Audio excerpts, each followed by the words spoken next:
This week, Nathaniel McGill, Liberian President George Weah's Chief of Staff, Sama Cephas, Liberia's Solicitor General, and Bill Tewe, the Managing Director of Liberia's National Port Authority, were accused of a number of corrupt acts by the United States, which has issued sanctions against the three senior officials. Under the sanctions, all U.S. property and interest in U.S. property of the three officials must be blocked. Those who engage in certain transactions with the officials are subject to sanctions themselves. President Weah has suspended them following the announcement of the sanctions. Now from Monrovia, Liberia, I have Cholo Brooks, the CEO of Global News Network, joining me to get into this. Thank you so much for joining me on the show, Joel. Oh, thank you. Thank you for accepting me this morning. I'm happy to be on your show. So let's start with some of the details of the allegations against these very senior government officials. So what exactly is the U.S. alleging? What the U.S. alleging those who have been sanctioned, their involvement in massive corruption. As you said earlier, Nathaniel McGill is the Chief of Staff to the President. He has been doing a lot of things, spending a lot of money that people are wondering as to how he requires such an amount. And then the guy who also from the National Port Authority, Bill Tewe, has also been accused of corruption. He has been spending money when no one knows where he got the money from. So these are some of the things. Like Serena Sifa, who is the Solicitor General, he also has similar problem. He has been receiving bribes from people to perform jobs that he has not done. So these are the things that the U.S. government is looking at. They are not looking at it, but other people locally think that the U.S. government is interfering. Okay, so we'll get into local reactions in just a bit. But the accused officials were actually removed less than 24 hours after the U.S. issued sanctions. The president removed them and had their immediate subordinates take over the positions. So do you think this is a genuine attempt to sort of clean up this situation, or more of an attempt to salvage the situation? Has the president even called for an internal investigation into the allegations that the U.S. is making? Well, that's the thing Liberians are saying on local radio stations. They said the president is not being sincere. If he's very serious, all he needs to do is to dismiss them instead of suspending them. So many of the advocacy group here in Monrovia and Liberia are requesting the president to dismiss immediately those involved and have their assets seized. Okay, so let's look at the specific allegations against the individuals, as you mentioned, because it's quite interesting. So the former Chief of Staff, McGill, is accused of a variety of corruption schemes, including directing warlords to threaten political rivals, bribery, and misappropriation of state assets. The former Solicitor General, Cephas, is accused of shielding suspected criminals, blocking investigations into government corruption, and interfering with evidence to ensure the conviction of political rivals. And while Tewe, the former head of the Port Authority, is accused of funneling money from the port into private accounts. So do we have examples of some of these allegations that the U.S. has made, or specific incidences now that the Liberian public is aware of? Well, like for instance, like for the Chief of Staff of the President's office, Nathaniel McGill, he has been accused of massive corruption because just a few weeks ago, McGill went to one of the provincial counties and they made a pledge of $7 million. People are wondering, where did he get that money from? And then he goes around bragging that he has money and nothing can happen and all of those things, So people are saying Minister McGill's wealth is unquestionable because people don't know where he got his money from. And then another thing here is that, like the guy, Serena Sifa, like you said earlier, Serena Sifa has been involved in a lot of dubious activities. Most especially, he always cheating, like you said. He always cheating people who have committed crime on the pretext that he has the final say in being a Solicitor General. Okay, the guy from the National Port Authority, the Port Authority is the gateway to the Liberian economy. But then say he took over, everything is just dragging down. Mismanagement of the port, and then using the money from the port for his private businesses. So people are saying the president suspend this guy, they must be dismissed and turned over. Even though the U.S. government has sanctioned them, but they want the Liberian government to take action by dismissing them and making sure all their assets seized. So let's talk about that interference you mentioned earlier, because there's also a question about the fact that particularly two of these individuals, the Solicitor General as well as the Chief of Staff, are very close to the president. As of now, the president himself has not been implicated, but there are questions as to how individuals around him can be involved in such corrupt activities, and he's either not aware, ignoring, or maybe some of it is done in his favor, or rather in his name in a way, and he's sort of having distance. So when you look at that situation, what are Liberians saying about that, particularly that issue of the president possibly being implicitly implicated or not, and of course the interference that they see is coming from the U.S.? Yeah, exactly. What Liberians are saying is that whatsoever these guys did, the president must be in the know, because they are very close to the president. Like, for instance, Nathaniel McGill. He has all rights. Anyone who goes to him, or go to the president rather, Nathaniel McGill has to interact with the president. And at most times, when the president travels, he leaves Nathaniel McGill in charge to act as acting president until he returns. And then McGill is more powerful. McGill is powerful than even the president. He takes decisions on his own, or probably the president is aware. Like Sabino Sifa, he being a legal person, he highly respected. In the circle of the president. But most time, even at the judiciary, many of his colleagues don't have respect for him because he's another current lawyer. He sometimes do things that people wonder as to whether he's a learned lawyer. Okay, the guy from the National Pool Authority, like I said earlier, Bill Traore was involved in some corruption where he gave a contract worth millions of dollars to his relative.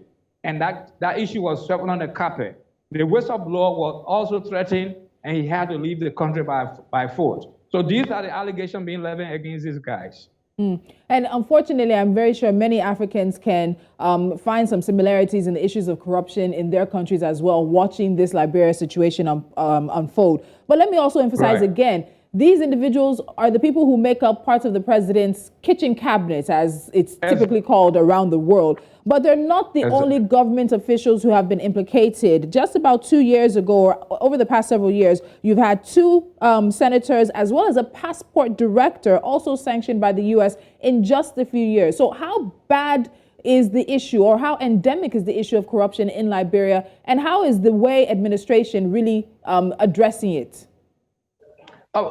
Sometimes these are the things that people talk about. If you listen to local radio station, you get so fed up with the president because when these things happen, he don't take action.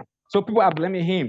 People are blaming him of exactly what is happening. With the issue, like you said earlier, these guys are so close to the president until no one can say anything whatsoever they do. Or with the issue that happened right now, the sanction, like you mentioned earlier, people have been sanctioned. In fact, I am too, because I broke the news, my institution broke the news. General Liberia reported that officials of the government from the three branches of the government will be sanctioned.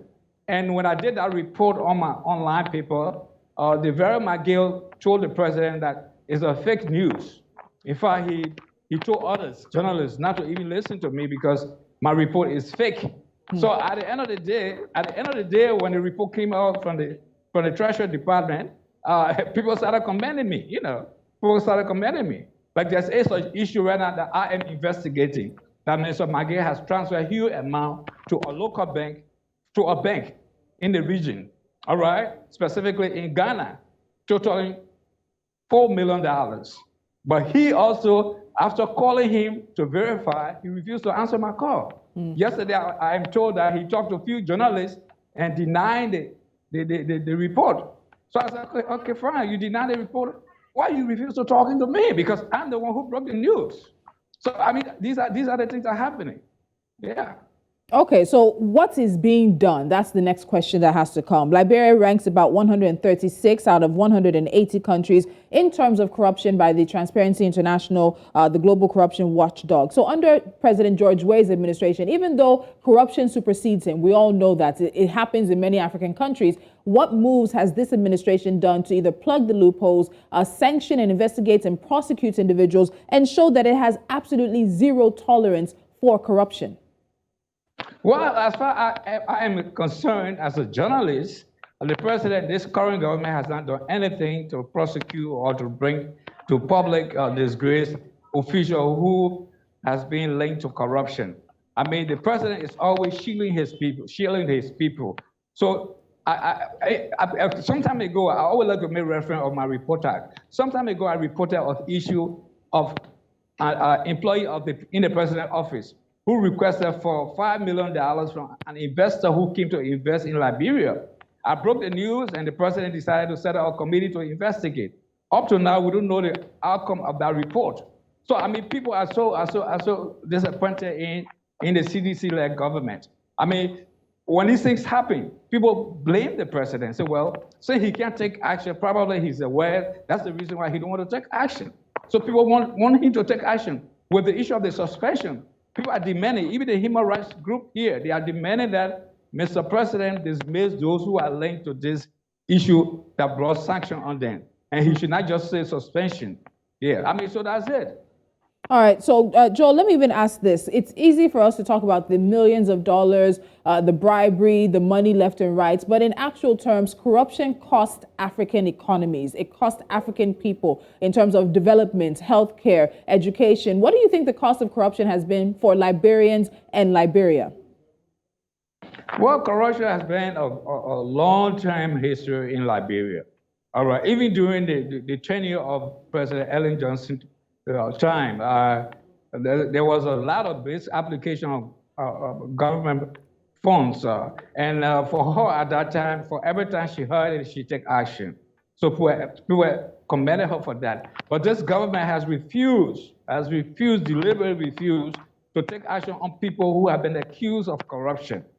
So now people are blaming the president, like I kept saying. People are blaming the president of probably being in the know, because if he dismiss or suspend or arrest whosoever, they may likely expose him. So he don't want to do it. That's the perception of Liberians. Say the president is aware.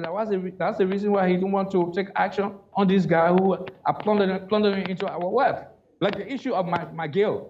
McGill, I knew McGill for a very long time. Well, McGill has built a lot of houses around here, like the president. I mean, they all are building houses. They are spending money. You know, so the eyes are open. People's eyes are open and say, wow, but where did the guys get the money from? Because, I mean, they were nowhere, and now they're building houses, they're building duplexes and all of that. So, like, even the child in the street, if you walk in the street and say, who the next president? They tell you, say, McGill, because he's more powerful than any cabinet minister.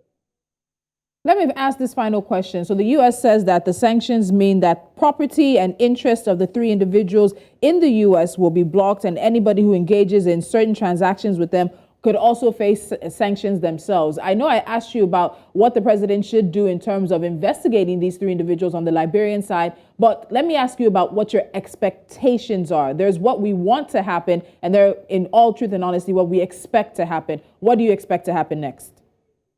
I think that the American government will do something worse than what is happening right now. Because even it happened just yesterday, I also, 2 days ago, I reported that on my platform, where the web of Mr. McGill, Vivian McGill, green card was withdrew in the States, and she came back home. When she came back home, where she worked with one of the UN agencies here locally. She was asked to resign. So that means the impact is being felt every day within Minister McGill's inner circle. So I mean, that's it. All of those who have been accused, their family, whosoever connected to them, they will also feel the impact of the sanctions that are being imposed, because all the assets have been blocked from what we gather. All the assets have been blocked. In fact, local banks here blocked two of those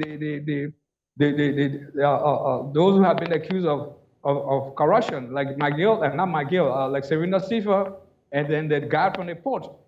2 banks announced that they have seized the assets. So, I mean, it will be more serious as we look at it. All right. Joel, we'll continue to keep in touch with you because this does remain an unfolding situation, and many of us have interest to see how the president's administration will handle it. Joel Cholo Brooks, thank you so much for joining me. And thank you for having me. All right.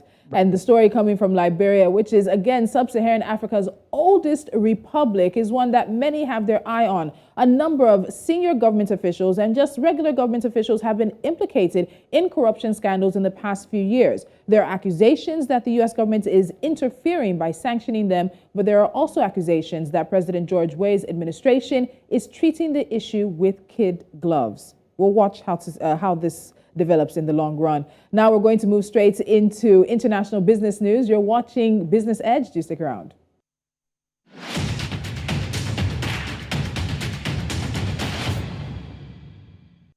A new study from the University of York estimates that 2/3 of all UK households, an estimated 45 million Britons, will be trapped in fuel poverty by January, with even middle-income households struggling to pay their bills. The report adds that 18 million families will be plunged into financial precariousness by January 2023 due to soaring inflation.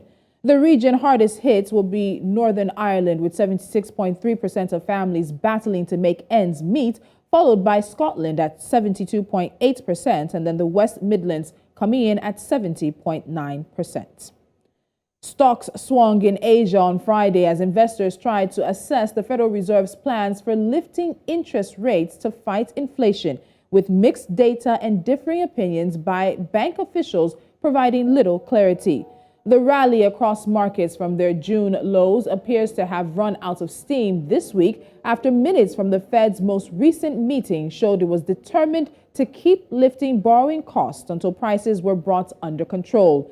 The gains have come in the face of a number of problems that have caused unease on trading floors, including China-U.S. tensions, the Ukraine war, supply chain snarls, and extreme weather across much of the Northern Hemisphere.